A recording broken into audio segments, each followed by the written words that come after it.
मुसलमानों के ये सरपंच बन के दिखाते हैं ना। अब से पहले बनते जब वक्फ बोर्ड को लूटा जा रहा था, जब दिल्ली के अंदर लूटा जा रहा था, कर्नाटक के अंदर लूटा जा रहा था, महाराष्ट्र के अंदर लूटा जा रहा था, बिहार के अंदर लूटा जा रहा था, जब मदनी जी क्यों नहीं आ गए? ओवैसी जी को तो दिक्कत होगी, क्योंकि उन्होंने वक्फ की प्रॉपर्टी लूटी है, अपने दामादों को दी है, अपने रिश्तेदारों को दी है, और आज वो इस देश का माहौल खराब करना चाहते हैं। जो दिल्ली के वक्फ के अध्यक्ष थे वो चोर, दिल्ली में जो मुतवल्ली हैं वो चोर। अगर मुस्लिम पिछड़े रहेगा तो ये देश विकसित कैसे बनेगा? कि वक्फ कानून आएगा, आपकी प्रॉपर्टी खत्म हो जाएगी, वक्फ कानून आएगा, आपकी जायदाद ले लेगा, मदरसे चलेंगे, मस्जिद चलेंगे, तब की ऐसा इस कानून के अंदर कुछ नहीं है। नमस्कार। एक तरफ वक्फ कानून पूरे देश में पारित हो चुका है, वहीं दूसरी तरफ हम देख रहे हैं कि इसको लेकर के कई राज्यों में वाद विवाद चल रहा है, प्रदर्शन हो रहे हैं, काफी हिंसा भी हो रही है। हमारे साथ ज्यादा बातचीत के लिए अनीस अब्बास जी मौजूद हैं।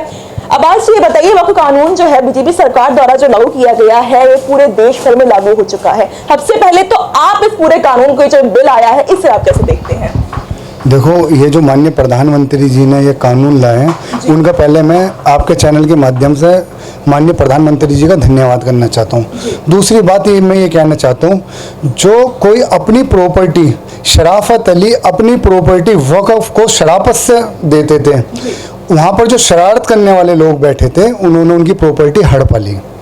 अब माननीय प्रधानमंत्री जी ने ये सोचा, इस देश को विकसित देश बनाने के लिए प्रधानमंत्री जी का एक कहना है कि जो हमारे 20% मुस्लिम हैं वो सब पिछड़े हैं। अगर मुस्लिम पिछड़े रहेगा तो ये देश विकसित कैसे बनेगा? तो इसके बारे में अगर किसी ने इस देश में सोचा है तो माननीय प्रधानमंत्री नरेंद्र मोदी जी ने सोचा है। उसको देखते हुए प्रधानमंत्री जी ने जो वक्फ की प्रॉपर्टी को जो लूटने वाले लोग बैठे थे, उनकी लूट का लाइसेंस रद्द किया है।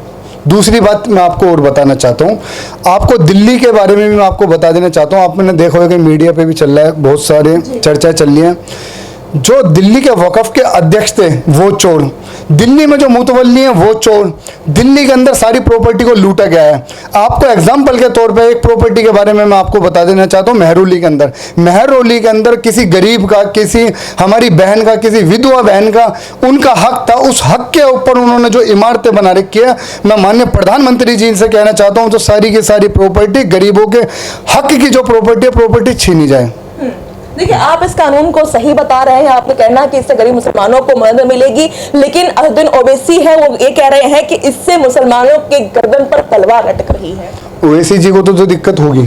ओवैसी जी ने खुद अपना स्कूल अपने वहाँ जो बना रखा है, प्राइवेट स्कूल, जिसकी फीस कई 1000 रुपए वसूली जाती है वो वक्फ की प्रॉपर्टी पे। अब बात आपने ओवैसीद्दीन जी की करी, आपको बताना चाहता हूँ, ओवैसीद्दीन के चहीते हैं जनाब दस्तगीर साहब, जिन्होंने JW मेरिट होटल की प्रॉपर्टी है उनके पास। वो प्रॉपर्टी नंबर है मस्जिद नंबर 1350 गुलाबी बाग, उस प्रॉपर्टी पे JW मेरिट होटल बना हुआ है।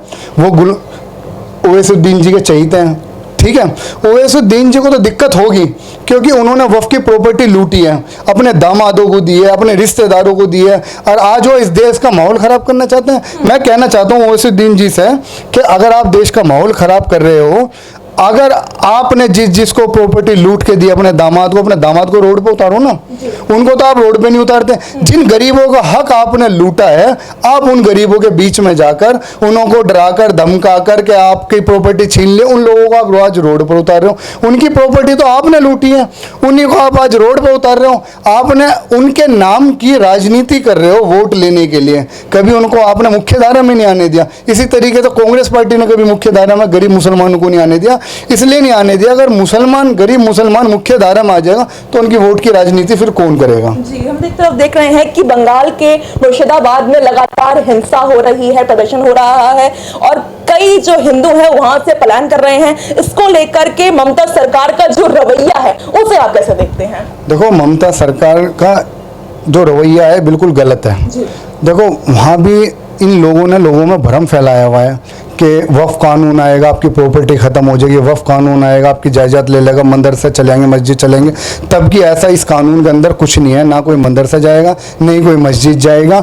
मैं आपके चैनल के माध्यम से सभी से निवेदन करना चाहता हूँ, किसी के भ्रम में ना आए, पहले इस कानून को समझें। ये मुसलमानों के पक्ष का कानून है, इस देश को विकसित बनाने के लिए कानून है। इससे मुसलमानों को, गरीबों को, सबको मदद मिलेगी, और सभी इसी से के परिवार के बच्चों के उज्जवल भविष्य बनेगा, किसी के चक्कर में ना आए। को लेकर के चाहे ओवैसी हो या फिर all India Muslim personal law board हो या फिर जमीयत उलमा हिंद हो या महमूद मदनी हो, ये लोग लगातार इनका विरोध कर रहे हैं। क्या लगता है कि ये लोग लगातार मुसलमानों को भड़काने का भी प्रयास कर रहे हैं? देखो, ऑल इंडिया जो पर्सनल लॉ बोर्ड है, इसके जितने भी सदस्य हैं सब ने प्रॉपर्टी कब्जा रखी है।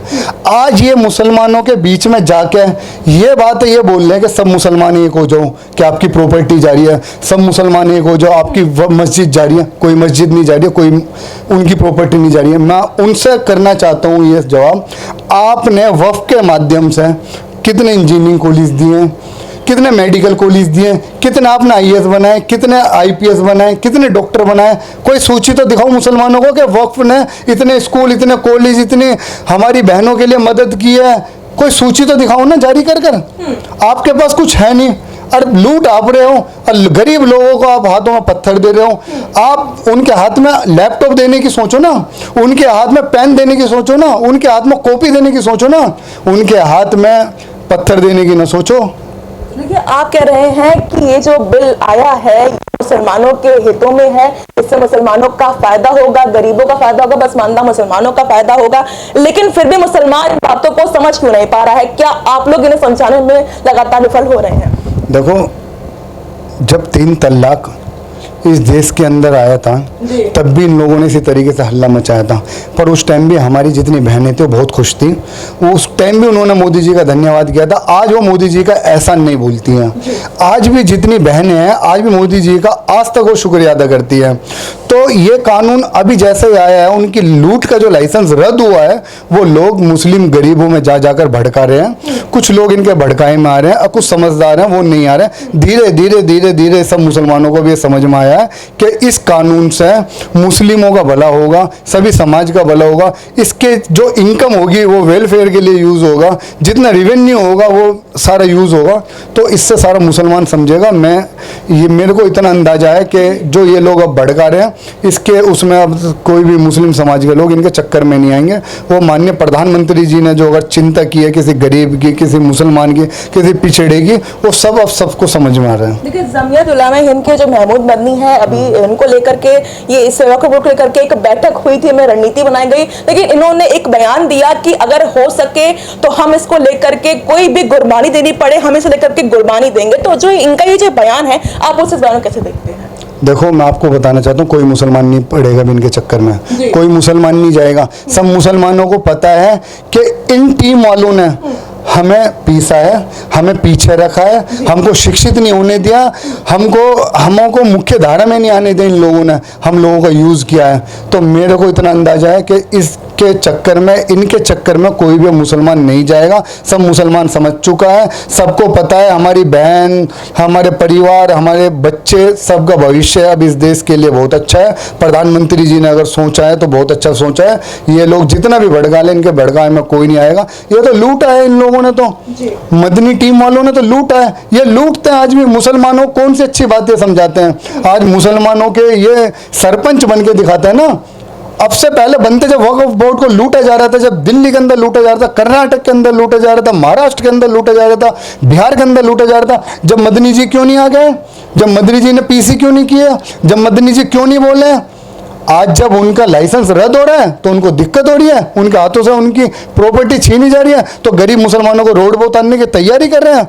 कोई मुसलमान उनके चक्कर में नहीं आएगा। मैं आपको बताना चाहता हूँ, मुसलमान समझदार है, समझ चुका है। आखिरी में आप हमारे चैनल के माध्यम से ओवैसी को क्या कुछ संदेश देना चाहेंगे? ओवैसुद्दीन जी को मैं अपने चैनल, आपके चैनल के माध्यम से एक संदेश देना चाहता हूँ। ओवैसुद्दीन जी, मेरा आपसे हाथ जोड़ के निवेदन है कि आपने जो लूटा, उस लूट के बाद ये गरीब मुसलमानों में आप भ्रम ना फैलाएं और गरीब मुसलमानों को आप मुख्य धारा में आने दें। माननीय प्रधानमंत्री श्री नरेंद्र मोदी जी ने इस देश के बच्चों के उज्जवल भविष्य के बारे में सोचा है। आपसे मेहरबानी कि आप भी इस देश के वासिंदे हो, यहाँ के मुसलमानों को आप ना भड़काएं।